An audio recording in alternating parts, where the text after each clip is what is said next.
Good afternoon, everybody. And just like that, we've come to the second last session of Canadian Women in Cybersecurity 2021. Happy International Women's Day to all of you. And with the theme for this year being Choose to Challenge, I've challenged myself at the beginning of every session that I'm moderating to talk about one challenge that I'm going to take on head on in my career over the next few months. When I think about challenge, and when I think about trust, which is the epicenter of this discussion today, I rather challenge myself not to just think about trust in terms of how can medical practitioners take care of my data, but more importantly, myself in my work in AI and security, myself in my work at the college, myself in my work with the various companies that are going to be on this panel today. I also am a data custodian, and I have to challenge myself with the kind of trust that I will instill in the users of the various platforms that I commit different users to. My name is Ali Hirji, and all of you know me as the host of the Power Hour on Cyber Exchange, as well as faculty and lead at the AI Hub and the Center for Cybersecurity Innovation. Our topic today is going to be around trust when delivering virtual care, or trust in telemedicine.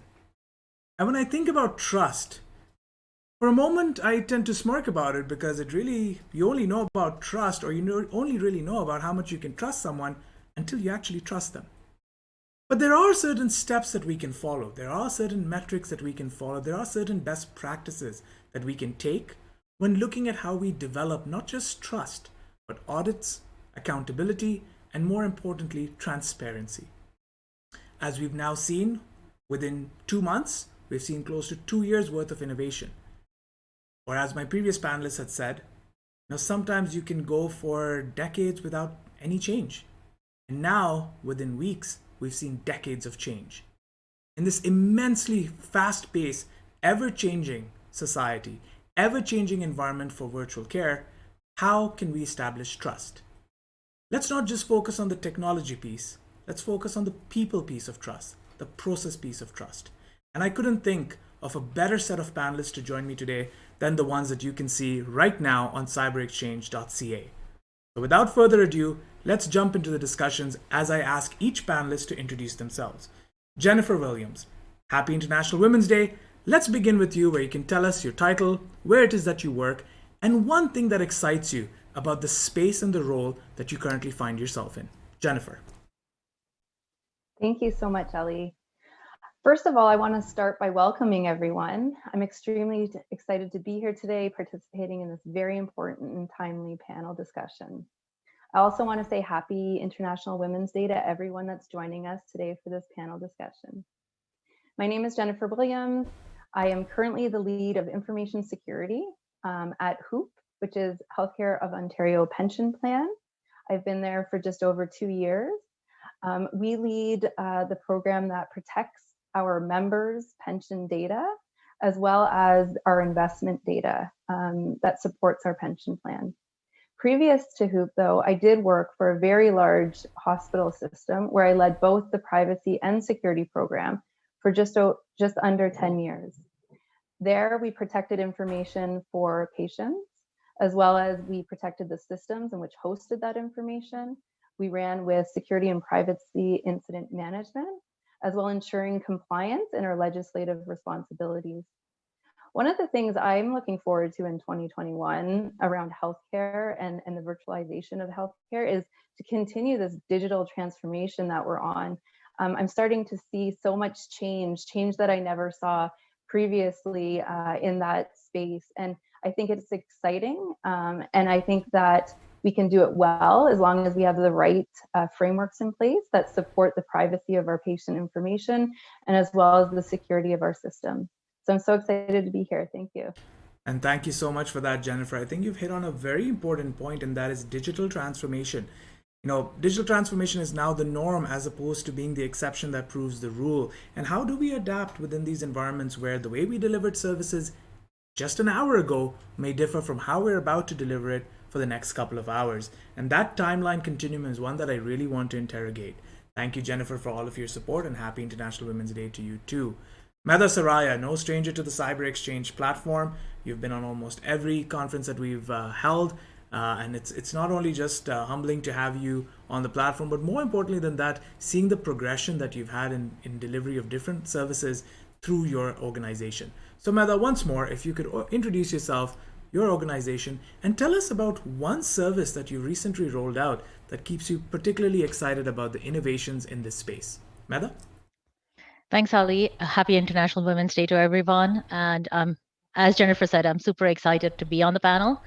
I just want to go back to a point that Jennifer had made a minute ago about progression. So as a nurse, about 8 years ago, if you guys can believe, I still used to sign off medication on paper more. So in a short time, we have really come a long way. And when we talk about long way at ConnexHealth too, over the last year, we have been able to pivot and introduce new services. Some of the services we are super excited about is our pharmacy delivery solution. And recently we started doing rapid COVID testing. So those are some of the things that we are very excited about, as well as our other services like our care provider services and our autism services. So in a whole, last year has been extremely exciting. And with that, there are challenges. And some of the challenges are how do you protect this data safely? And that's why I'm very excited to be on this panel. Thank you so much, Medha. And I could agree with you that the C in Connect truly stands for challenge. And you've made sure to challenge your team with multiple opportunities that have come up and multiple urgent needs. And we'll come to that aspect as well, and also focusing on how quickly you've had to make decisions and how does that factor in with the trust continuum. I'm going to go next to Ali Shahidi. Ali Shahidi, a good friend, someone that I met at CISO Forum 2019. So shout out to the CyberX team for getting me to meet some of the most fascinating individuals in the world of security. Ali, introduce yourself, the role that you hold, and one thing about what's happening in the environment today that particularly excites you. Ali? Sure. Happy International Women's Day, and thanks, Ali, for having me. This is Ali Shahidi, and I'm the Director of Information Security and Privacy for Ontario Health, which is a super agency within the province of Ontario, and we are looking after pretty much whatever Ali was talking about, most of the trusted materials that we have to deal with, which are the electronic health records of the patients and what we have to deal with on a daily basis. I have been around for about 20 years within the cyber, basically security and digital world in general. And I have been in different areas, all the way from the public sector to private sector. Some of them government at the federal level to, again, private sectors that are big fives, been leading some of the North American initiatives with the again within the province and government, and as well as the private sector. The new trend for us is, I think everyone is on that, and everyone is excited about is the vaccination. So of this COVID right now that we are doing, and the latest one, because Ontario Health is actually hosting the actual site for the vaccination distribution and all of that, and basically booking systems and everything. So our focus has been on that. Having said that, we are not promising that we are going to basically deliver the vaccines over the internet to anyone. It's just going to be the matter of registration. So the digital world has changed, obviously, after this pandemic, and it's going to evolve more and more as we move forward, definitely. And now we see that all of this telemedicine and all of the concepts that prior to this was quite within a back burner and not a necessity, now it has become the essential of the everyday's lives for every one of us. So, Absolutely. back to you, Ali. Yeah, absolutely, Ali. And I think, one of the things that I will definitely want to get involved with you with in terms of this conversation is on the aspect of strategy. And I've said this before that strategy is the art of knowing what not to do. And I really want to peek into what are some things that we shouldn't be doing, especially from a trust perspective, when it comes to patient data, etc.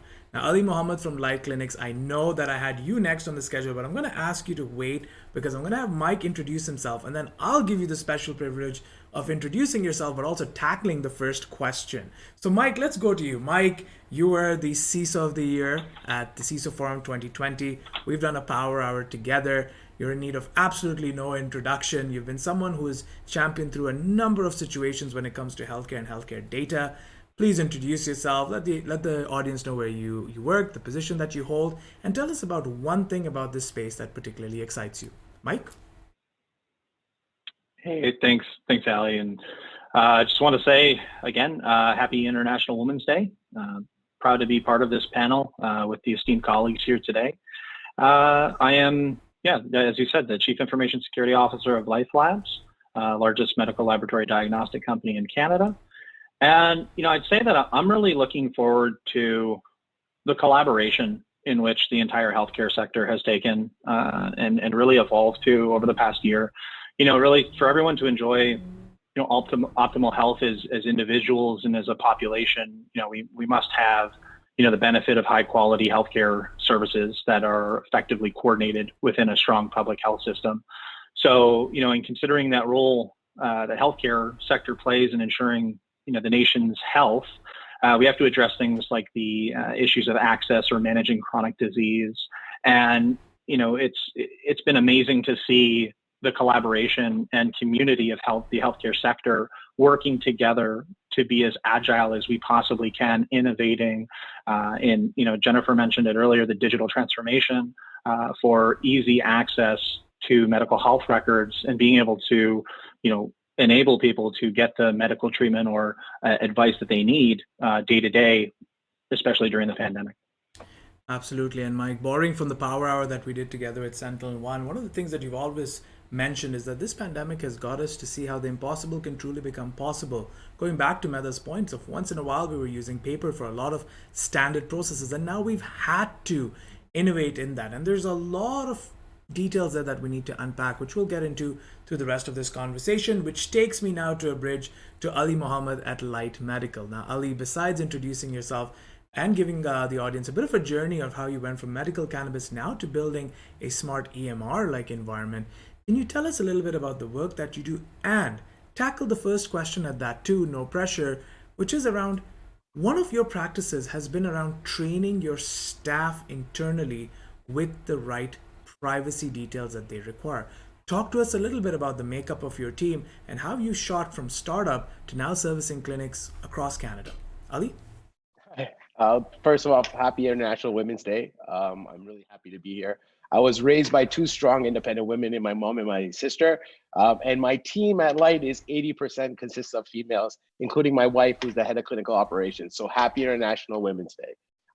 So in 2017, we were this gung-ho cannabis clinic looking to help Canadians gain access to medical cannabis through telemedicine. So in 2017, telemedicine wasn't readily available. We'd had to piece together multiple EMRs. We'd have to work on different ways. Again, OHIP we weren't able to bill OHIP for any of these encounters. So the whole process of this was quite painful, but we understood that if we could break through, this could be something revolutionary in the space. Throughout that challenge in early 2019, we decided to get into more of the traditional medical space. And from there, we realized that it was time that we had to build our own platform, something that was very patient-centric, very tech-driven, but also very secure, because we understood that the data that we were handling had to be held in the utmost security. So that trickles down from everywhere, from me to my staff to my team. We all understand the value of that security of that data, and we incorporate and teams that can help us make sure that we're entrusted with that information that is given to us is safe and secure at all times. One of the things that we focus on a lot is bringing the right teams to the table that allow us to make sure that we're never going to be in a position of a breach. Again, as this industry continues to grow and as the evolution continues to rise, we have to make sure that as we're incorporating, like Mike said, and collaborating, that we don't forget what's the most important. And again, that's the patient data. So it's an exciting time. Very excited to see what happens next. The evolution that's occurred in the last year has outweighed the stuff that's been done in the last 10 years. And we're just really excited to be a part of it. Absolutely. And to our audience that's listening, if you look below while you're watching on cyberexchange.ca, you'll see those little tickers with information. One of the things that Ali Mohammed's been famous for in terms of his disruption is, the approach that is, you don't invest in businesses, you invest in people. And those people build those businesses. And the investment strategically in individuals dedicated to privacy, in individuals dedicated to security, has helped build that trust in terms of how different organizations use that product. And we'll go into some examples as we move forward, along with Medha as well. Ali Shahidi, in this case, I'd like to bring you into the conversation here. And I want to talk a little bit about the aspect of vendor management, because the question has actually come in about that. And that is around when you deal with, for example, from a public sector perspective, and you engage with an organization, let's say like Lyte Medical clinics. What are some of the expectations that you have from them when it comes to them to prove the kind of processes they've set in place to enable and establish trust? Can you talk to us a little bit about that trust framework? Is it just related to access? Is it just related to data and storage? Give us a little bit of an overview of that, Ali. Sure. Well, it's all of the above, actually. It's about everything, all the way from the point A to the last point through the whole lifespan of the information that they are going to access or hold or to manipulate and work with.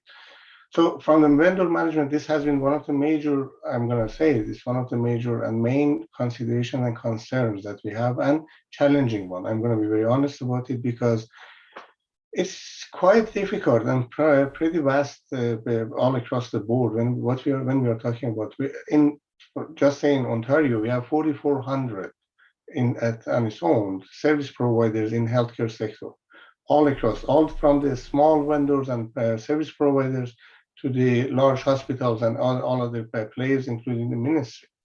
So this has been one of the major challenges that, again, we are going through as we speak.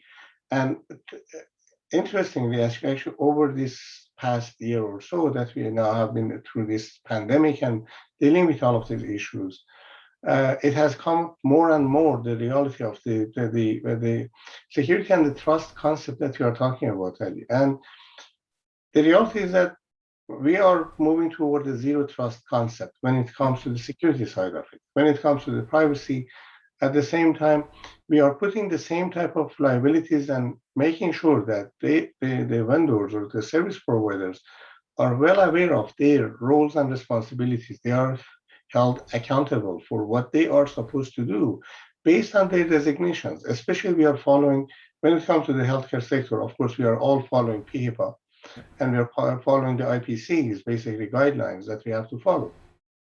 So if they do not realize and recognize their roles and responsibility and what they are supposed to, when it comes to the HIPAA concept and PHI in general, personal health information, what type of the designations they are carrying, that is going to be a major, I think, risk for everyone. It can be usually, and most of the time, we have this challenge going toward the smaller providers or service providers, because they do not have the people that you mentioned. It's not about the actual business; it's about the people. They do not have the needed subject matter experts in the domain to support, to protect, and defend the information that they are holding or accessing. Thank you, Ali. And I want to work with that just a little bit by going to Jennifer, then to Mike, then back to Medha. And Jennifer, again, quite a few questions have started coming in to me directly messaged. So I'll work with those questions, and they weave in very neatly to the kind of conversation we had patterned for ourselves. Working with what Ali had said, Jennifer, is this aspect of, yep, we know that there are certain compliance metrics and standards and KPIs that have to be followed, but we also have to audit that we're actually following what we have prescribed for ourselves. Can you talk a little bit about some best practices when it comes to auditing for trust and auditing for privacy? Jennifer? Sure. I think that's a big question. Yep.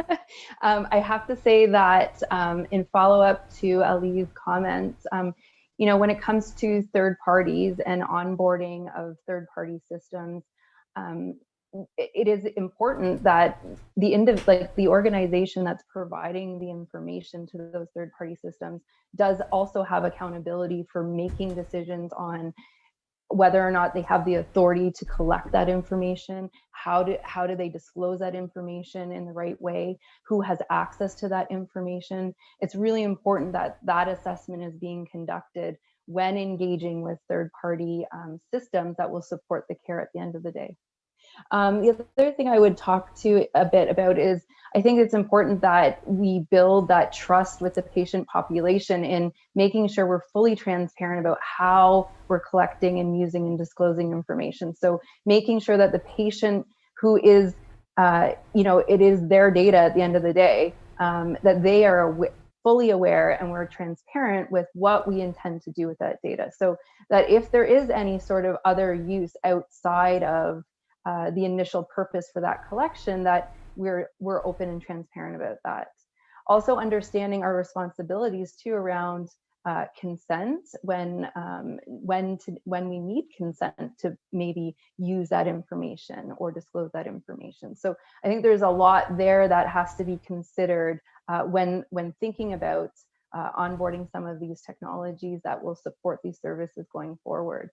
But I also think that it's important that, we do our due diligence and we do conduct things such as privacy impact assessments. And we look at our responsibilities under legislation to make sure that we're aligning and we're building and we're engaging with vendors and systems in the right way for the right reasons. And that we have subject matter experts that are looking at these processes, these technologies, how they're hosted, where they're hosted, how patients are connecting and using different forms of technology to connect to these new innovative systems that are popping up. I think that if we earn the trust of the patient population, and they have trust in those systems, they'll be more than willing to engage with those systems and want to expand that virtual care environment. But I think it's really important that we do earn that trust. Yeah, I would agree with that. And in fact, the point that you brought up around data and automations of privacy impact assessments, to our audience, there are quite a few different organizations that do automated privacy impact assessments. And one of the things that you'll see, even if I'm on panels with them, is I'll stress on the piece of data. Data is not about the numbers, it's about the insight, and the insight that you can share with the end users, not just the technical folk, but the patients. So I really, really appreciate the fact that Jennifer has consistently brought in the aspect of the consumer and the user being informed in as many ways as possible. Speaking of the users being informed, seeing all the questions that are coming in, Mike, I'll go to you, Medha, and then Ali Mohamed, I'll come to you. And Ali Mohamed, there's a very specific question that's come to you around whether privacy can actually be an inhibitor to telemedicine innovation. So I'm going to let you think about that for a bit because it's a very loaded question, but Mike, will come to you. And I expected this question to come in, and I'll reword it just a bit. So my apologies to the member who asked this question. And the question goes is, sure, we've got all these systems in place, but things do happen. As you know the saying, it's not if, it's when does happen. You've been through some scenarios of your own at Life Labs. Can you talk to us about what are some of the responsibilities that you hold close to yourself in the event that trust may have been breached? Mike? Yeah, so great question. And you're right, that's the common adage across the globe right now, right? It's not a matter of if, but when. I think everyone is fighting that battle in their own way around trying to have this best posture of protection for our customers' data and our corporate data. And we've over the years and the decade, we've come to an understanding and realization that there is no 100% prevention model, just like there's no zero risk model. So we move into this cyber resiliency model where we're ultimately trying to ensure that every organization has the adequate data protection capabilities intertwined into their day-to-day operations. And I think we've seen quite an interesting challenge to the healthcare industry over the past year, and this almost constant state of flux and transformation that most healthcare organizations have had to go through due to COVID pandemic. And so how do we stay agile in nature, and not get bogged down by these big governance constructs, right, of having, adequate privacy impact assessments, security threat risk assessments there. We need to be more agile in what we do. So I'd say that, when these things do happen, organizations ultimately at the end of the day have to work towards transparency. And as Jennifer, referenced, transparency is key here, right?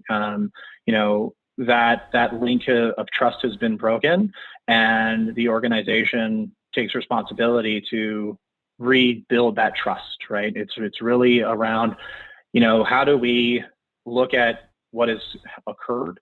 How do we build from that? And how do we ensure that we are in better position in the future for this not to happen again, or in a different situation, right? And again, coming back, it's not about a full prevention model. It's about how do we reduce the risk of impact and make people aware as to what kinds of data do we have on them, how are we protecting it?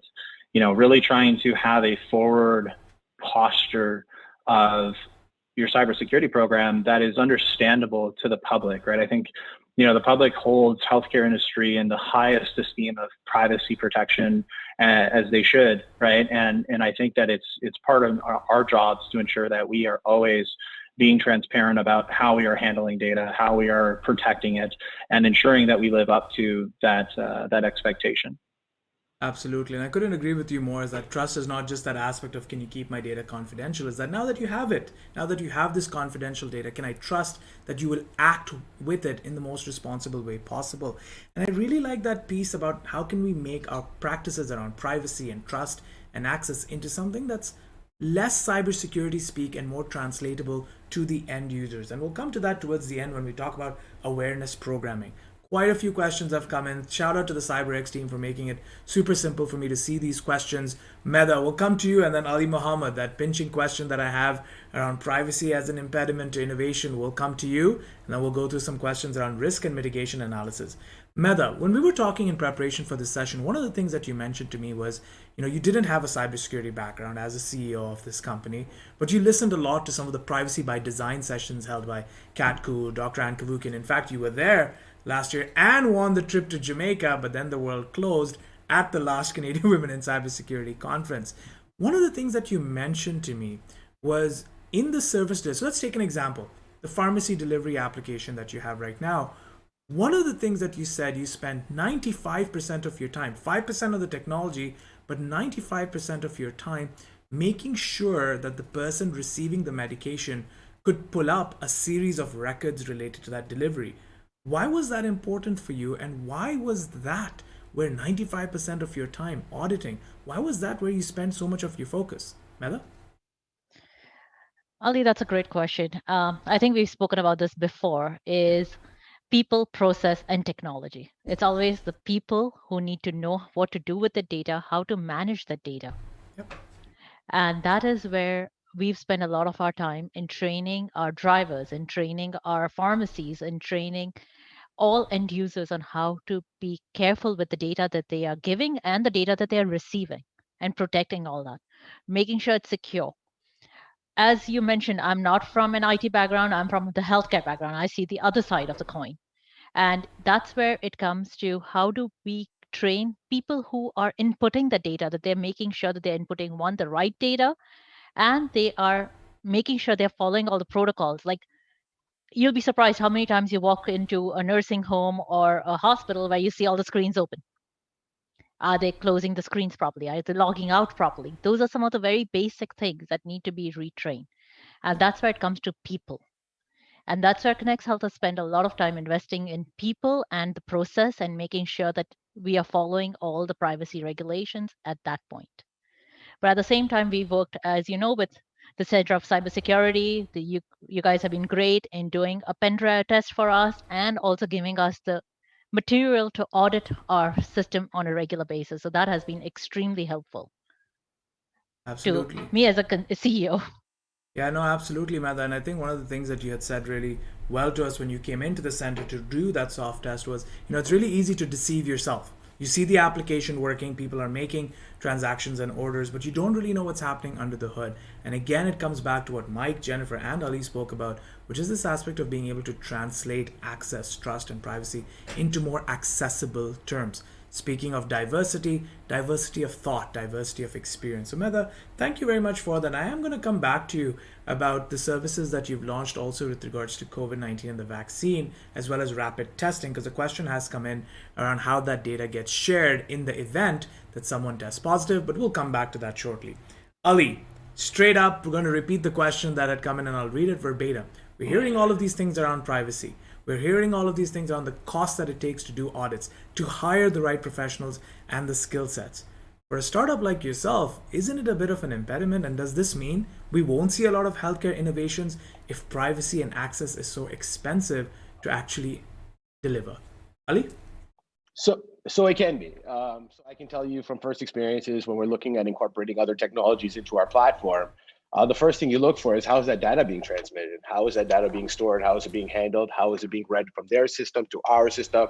And that can, right? Like we could have the next big hit when it comes to at home checking vitals. And then when we realize how that data is being stored or being displayed into our systems, you have to pivot. And it does, sometimes it can, and it does take you to take a couple steps back and look at the big picture and understand that one breach can ultimately end our company. So for us, we're always kind of weighing the pros and cons of what we're doing. But again, we'll never take on an integration or an application that could potentially put us in a position of risk. It does hinder how we kind of do things going forward. But again, if you're constantly putting up these safety nets to make sure you're not, it actually creates more innovation from within, right? It makes me more of a powerful entrepreneur because now I'm seeing all these great technologies and understanding the limitations of them. So that allows me to start building with my own team some of the ways around some of this. So again, it can set us back, but in the long term, it allows us to be more powerful and be more empowered with our own platform. So there's pros and cons to everything you do, but for this, it's understanding where your strengths are and then maximizing on those and not allowing those weaknesses to come into fruition. Absolutely, and I think this speaks to the ecosystem that we have in Ontario, right, or Canada-wide. Tomorrow, actually, Maddie Raza, the CEO of CyberX, will be doing a session with OCI, Ontario Centres for Innovation, previously Ontario Centres for Excellence. And if you notice some of the projects that they're funding, especially in the healthcare side, a lot of it now is supporting telemedicine environments that are looking to innovate in different ways. So I do recommend to those who have an idea in healthcare, A, connect with Ali Mohamed, but two, also look at what fundings are available out there, because I know ConnexHealth, as an example, has availed of some of those in order to grow their platform. Well, speaking of costs, speaking of timeliness of when you need to spend to get certain things done, Ali, we'll take this question to you and then to Jennifer as well and come back to Mike. And Ali, this is a question it's come from the audience directly in the live chat, and this is on how frequently you test your environment. Added to that question is the aspect of third-party testing. So can you talk a little bit about what are some controls that you keep in place to pen test applications to ensure that they're staying compliant? Do you recommend 6 months? Do you recommend yearly? What are some best practices in that pen testing practice?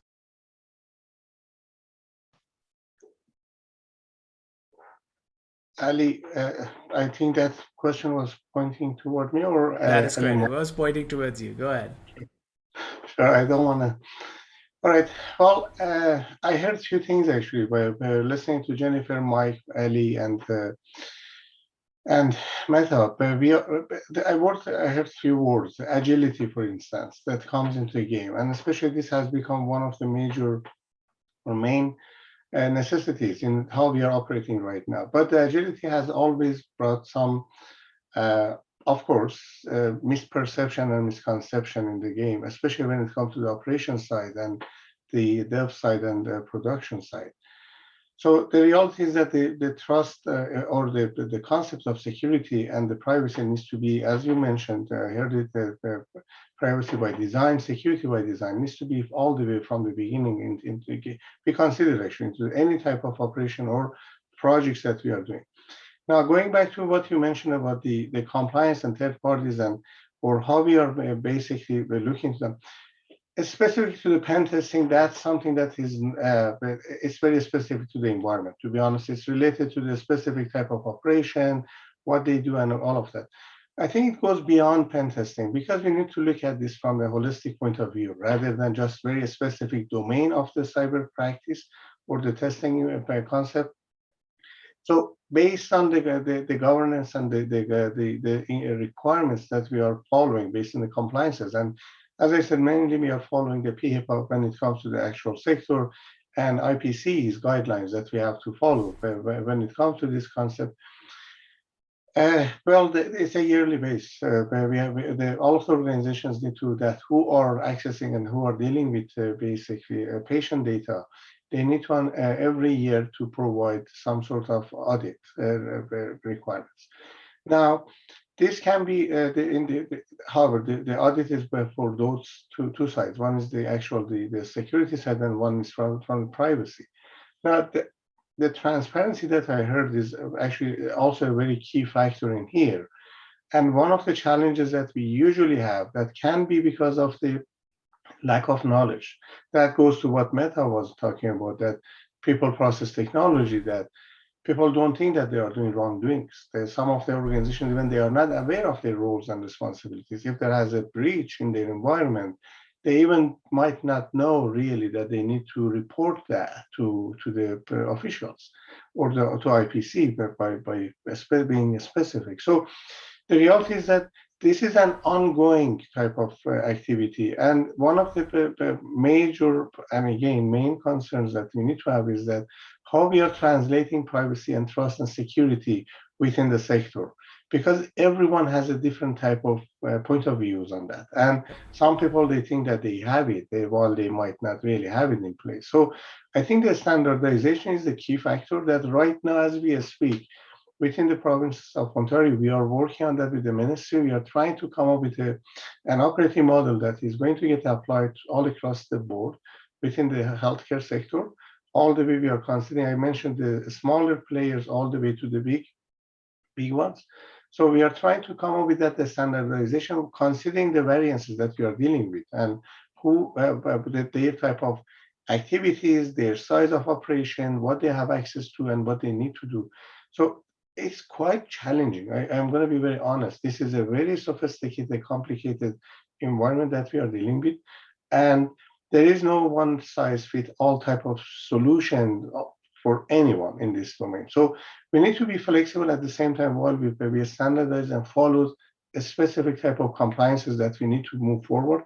Otherwise, as I said, everyone translates this and has a different view on this, and it becomes some of the challenges that, as I said, we have already seen, we are dealing with on daily basis when it comes to the protecting the data and how we are going to, again, informing the patients in their consent.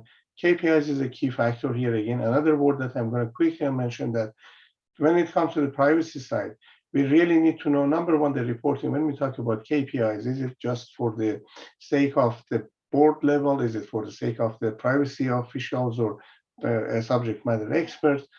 The reality is that there are so many key indicators that we need to look into to make sure that our privacy and the data are protected. One of them is actually the training that Medha also touched base on that we are providing awareness training. How efficient those are because people are there is a say that human is the weakest link when it comes to privacy and security. No matter what type of technology we have in place, always those are the challenges that, again, lack of being aware or not paying enough attention. So this culture needs to get built really within the whole sector, that they know what they are doing and how they deal with the data and how to protect them for people.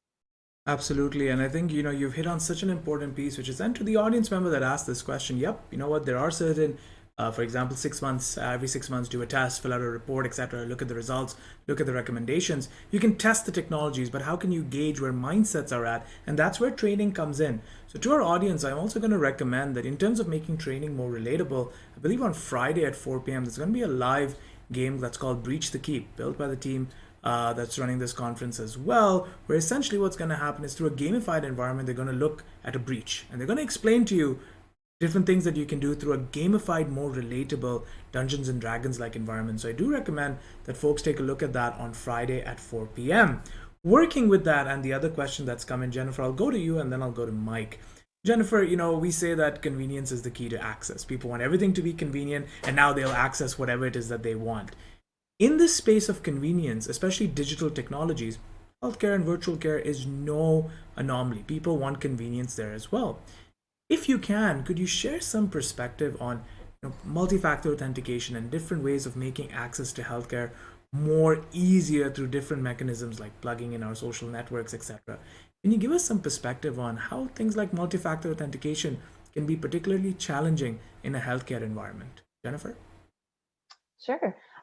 So I think I wanted just to touch on the pen testing Please, yeah. question as well, if I could. I do understand it is difficult to pen test systems in the healthcare environment. But from my most recent experience, I think it's really important that you have a very strong application level testing process in place, especially if you're hosting systems. And this will kind of tie into the multi-factor conversation as well. We do a lot of development. So we do a lot of a security by design type of work, in which we're looking at code, and we're really making sure that when those applications are being built, that they're being built in a way that they're strong, they're secure, they're ready to be exposed to our external environment.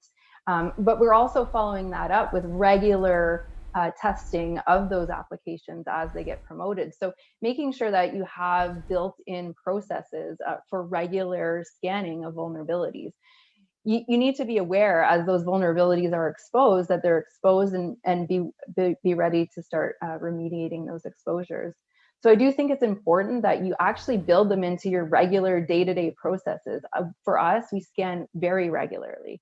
We're always looking at the perimeter. We're always looking at application level scanning to make sure that our applications remain strong and those vulnerabilities are quickly remediated. Other ways too, I would say, is I also incorporate other ways in pen testing, and not just your traditional scan with exploiting of vulnerabilities, but also looking at things such as red team events, like you're talking about just now in the breach the keep conversation. But having those testing exercises where you do technical simulations of what somebody may do to that system to potentially expose it. And that's where you're going to get your opportunities for improvement. And you'll build more resilient, strong systems at the end of the day. And then you'll have more confidence in those systems being published and available for the consumer's use and access. And with that being said, I also think that MFA is a key thing right now. The environment is our threat landscape is getting bigger. We're seeing a lot of breach and a breach around the reuse of credentials. And so in this, in the last year, the amount of these types of situations has just dramatically increased. And so I think MFA is important, but I think it also there's an important piece there where you also want to maintain a level of usability for your patient population, and MFA can be complicated for for a certain population of people.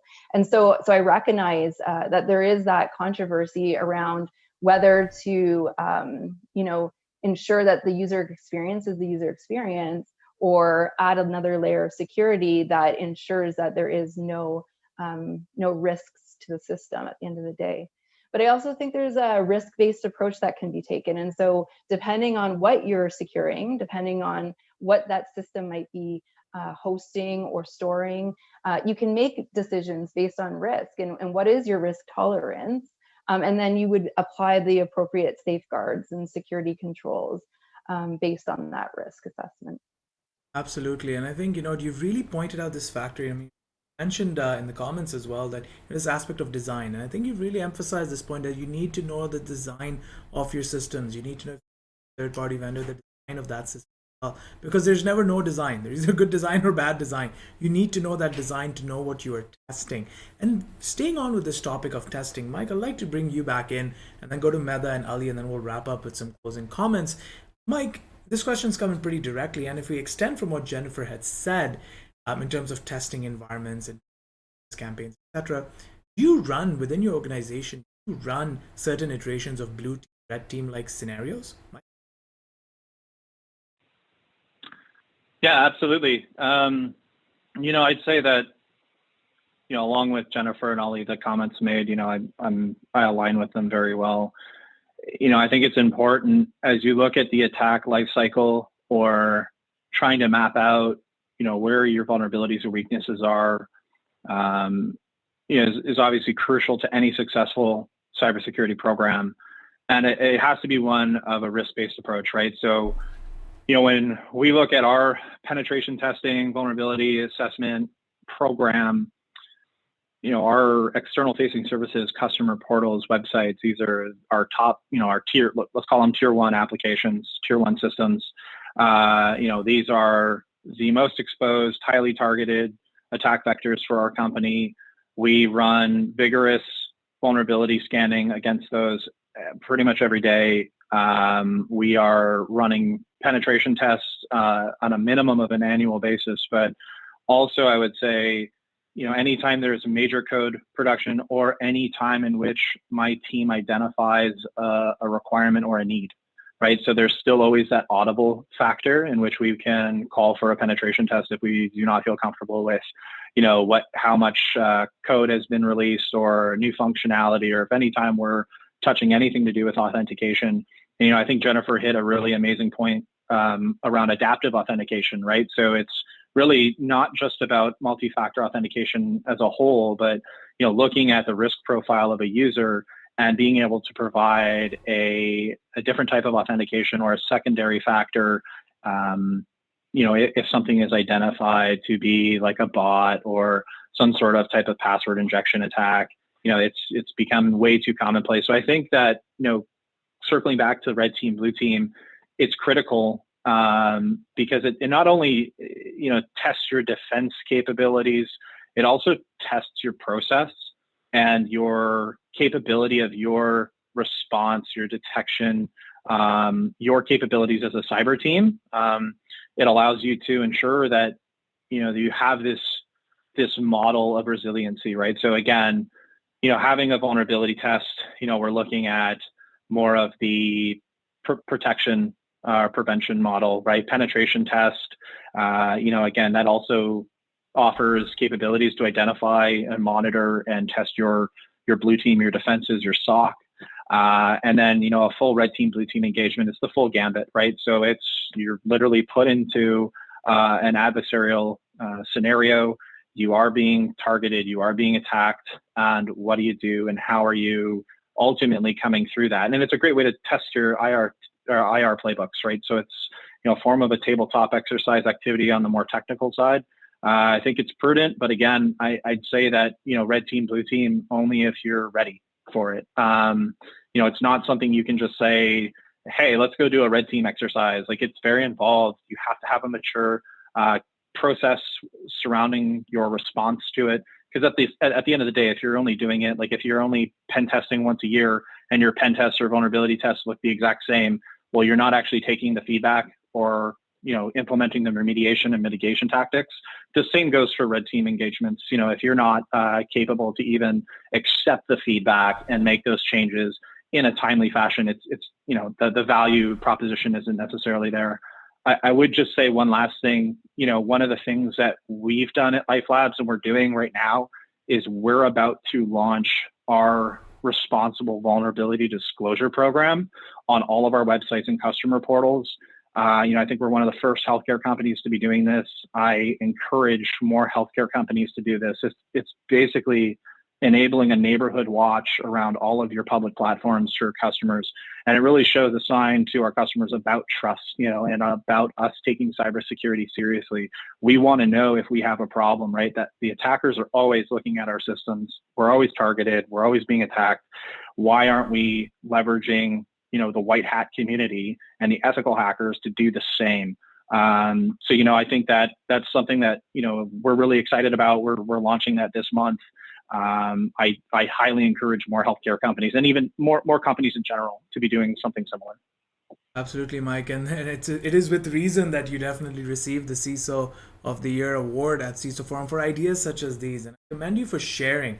I think in the spirit of International Women's Day and in the spirit of Canadian Women in Cybersecurity, Mike's driven home a really important point around inclusivity. Mike mentions cyber team, but often married it against the word us, basically saying that we're all a part of the cyber posture of our healthcare system and we all play a role in it. So I thank you for doing that. And I thank you for really showing how consumers of services, patients, guardians, etc., can all play a part in that neighborhood watch approach.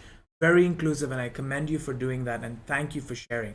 We've got about 10 minutes left. I'm going to request my panelists to keep the answers a little short only because we've got 3 questions that I need to juggle between all of you. Medha, let's come to you, and this is a very direct question that has come up. Read the rapid testing that you're doing. Folks who go onto your website will see that you are offering rapid testing. What are some measures you have in place to ensure that a patient's data, especially if they've tested positive, remains confidential and gets transferred over to public health seamlessly? I guess this is somebody who's considering service. Medha, 30 seconds, over to you. Thanks, Ali. So we do encrypt all our data before we share it. So that's one way of doing it. Another thing is, as a healthcare professional, I have very stringent guidelines on whom the data is shared with. So we share directly with the patient, and our healthcare professionals call into public health and share the data directly with a nurse there. So that's how the data is shared right now. And that's our practice currently. And we follow up with the public health nurse on a regular basis on what's happening with all our clients. And as you know, we do deal with a lot of corporate clients. So we do have to inform the management team there. But again, that's done keeping patient security and all the PHIPAs and everything, all the patient and how shall I say, personal health information private. So we do respect all that. Absolutely. And for our audience that's listening, as I was preparing for this session, one of the things that Medha mentioned to me that over the next 2 months, they're planning to launch that incorporates blockchain into that sharing mechanism. After this session, I believe at 6 p.m., the closing session is called Blockchain 101 with 2 leading blockchain practitioners in Toronto as well as in the US. And I highly recommend for folks to attend that session because you get a good sense of the marriage between blockchain and security. So, Medha, thank you for answering that question directly. Ali, looking at the questions, there is a question for you, and this comes to the aspect of when you're delivering virtual care services. Now, you painted a model as we were preparing for this session that the way your environment works is you can see your doctor online, you can get your prescriptions online delivered to your door, everything done in one seamless environment.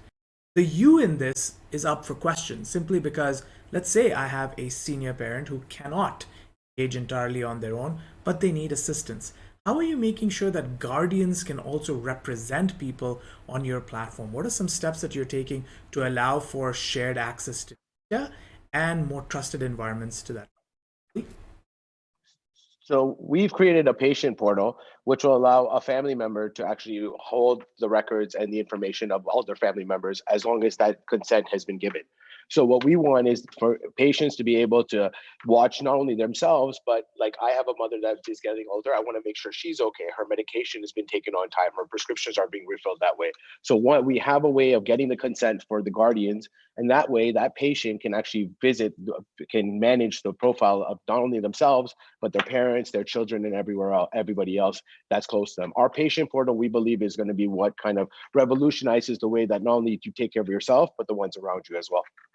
Absolutely. And just a little bit of a shout out to the team at Lyte Medical because we actually, when I say we at Durham College, we're actually working with them on an awareness bot that can also help answer some of these similar questions. So talking about access and awareness, putting things out there where you can ask a question and get a response 24/7, or as Ali likes to say 26/7 because he's added 2 hours in the day given the amount of communications he sends us. But case in point is that you have access to all of this information. Ali, I will make sure that your details and Medha, yours as well, are running in the ticker below for those who are watching. Those of you who have asked these questions about their service specifically, please reach out to them directly. They're on the platform as well, Cyber Exchange. Okay. 6 minutes to go, and I'm going to go to Ali Shahidi, Jennifer, Mike Melo, and then bring us to a soft landing. Ali Shahidi, this question, pretty interesting one, that's talking not just about information technology, OT, operational technology. When it comes to establishing trust, how do you also ensure that the physical perimeter, physical building itself also embodies some of those privacy regulations. Ali? Sure. Well, that's an interesting, and it's not only, I'm going to mention this, that not only the concept of operation technology falls under this or goes around the cyber physical security, but also let's think about even the equipments that we are operating within the hospitals, the Internet of Things that are really connected to the overall Internet. And many of those also we do have some concerns and considerations. So the reality is that, again, if you look at the overall, the concept of cybersecurity or information security, because I think the cybersecurity on its own is the misperception of when we talk about it. Because when we look at the physical security, it's not really cyber. We are talking about physical aspects of the information and data that we have, all the way from into the files that we have to the buildings to the offices. So if you look at the in general, the security concept and the information security, there are certain capabilities that we need to stand up. And those capabilities translate into the controls that we are talking about. In order to prevent any type of false sense of security, I think the best word that I heard so far in many different ways also was the risk profiling and risk-based type of approach. Because as long as we don't know what really we are securing, no matter what we have and the type of controls we put in place, it would create us, again, that false sense of security, saying that, oh, you know what, I'm secure. I do have, we said it, different type of controls, all the way from endpoint protection to the network protection but then guess what? The door is unlocked and open, and someone can enter into the office and can grab one of the systems that is already running, and the damage is done. So all of these are, when it comes to our side of it, we go by the capabilities that I mentioned. We are following certain frameworks, security frameworks for mainly the promotional basically framework we have been adopting. Our practice has been based on NIST and ISO 27001, those two main frameworks, and following the capabilities and the threat risk assessments that we do have, risk registers that we have done for the overall practice that we have in place. And based on that, to come up with the control objectives, that's what we need to put in place in order to protect or mitigate the risks that we are identifying. Because again, we can put in multi-factor authentication. That's a very good and interesting concept of discussion, but it was mentioned that we are talking about humans' life at the same time. Are we really blocking the way that patient or the healthcare providers, we are preventing them to provide that care? That it's again critical aspect. That are we over securing or under securing? These are all the past aspects. As long as we have that roadmap and we look at it from the, again, holistic view, make sure that it's risk-based and we have specific controls in place, mitigating the risk. That's how we do it. And physical security is 100% one of those areas that we need to consider all across the board. Absolutely. And just working with that piece, Jennifer, I'll come to you for a quick response. Jennifer, this question, I'll read it verbatim, is a building on what Ali just said. How do you build resilience when it comes to privacy standards? Are you trying to make sure that all of your team members, for example, take the latest certifications? How are you training your staff to ensure that they're prepared? Jennifer, quick response. My immediate staff, yeah, of course. It would be a matter of ensuring that they're effectively trained in these spaces and that they understand legislative responsibilities and all the things that have to be applied in governing and the protection of personal information or personal health information. But also I think there's an accountability for employees, and it's really about shifting and building a culture. Because when you talk about physical security, you're really dependent on the employees and the way they handle that information, the way they access information, the way they close their screens when information is being displayed. Like having that awareness that when information is exposed, that they're actively going and protecting it and knowing that they have an accountability to do that. So I think there's also a point where we do need to look to our employees to build that culture of awareness and have them understand their role in protecting information. Again, that action-oriented role towards trust. The whole team is. Jennifer, thank you so much again for keeping with that trend of. My closing comments to you, which is a question again, and that is, given that you're rolling out a first of its kind practice in Canada, are there any international practices that stand out to you, which practices when it comes to healthcare data? Yeah, so, I would say that, always trying to look at innovation and how we can do things better is how we continue our forward momentum. I understand that day in and day out, the foundational elements of security, privacy are already challenging enough. But always trying to find new and better ways in how we're doing this. We've been looking and monitoring, kind of speaking to IoT. There hasn't really been any sort of standardization out there around IoT security. I was reading actually a report, I think it came from a Germany conference, around some elements of a standardization and how we can address IoT security, because in the healthcare space, it's everywhere, right? As a laboratory company, all of our analyzers, centrifuges, these are refrigerators. These are things that are on our network, and different vendors. And the challenge in the healthcare space is that it's, these products are somewhat niche in perspective. So there's a lot of market saturation that happens pretty quickly. And then in a couple of years, that company isn't necessarily innovating.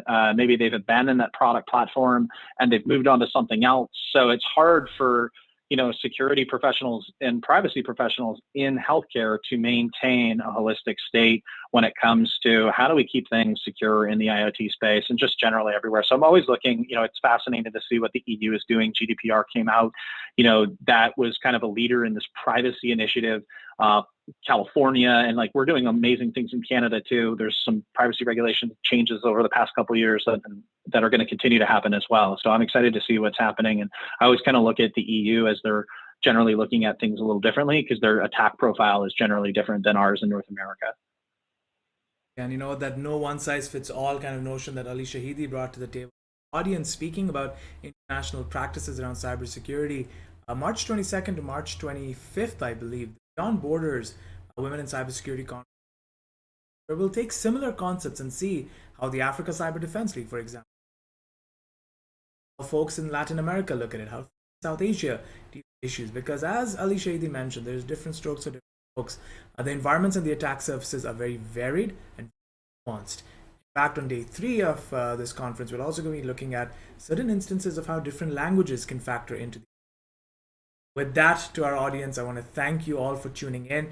To our panelists, my message to you is once again, Happy International Women's Day. Thank you for taking the time. I'm going to ask you to stay on while I conclude so that we can have a quick 30-second debrief personally as well. Thank you for joining. And to our audience, the one thing that I can say that I learned from this session, so when it comes to trust, when it comes to privacy, it's not a product. Every organization is figuring out its own or their own process. This isn't something you buy off the shelf and simply apply.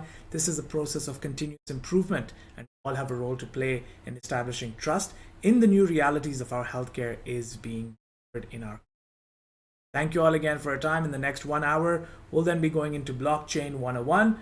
I hope to see you there, and I hope to see you next at my session, tomorrow at the same time, but also for the rest of the sessions on cyberexchange.ca. Thank you all for tuning in. Stay safe, stay healthy, and shortly.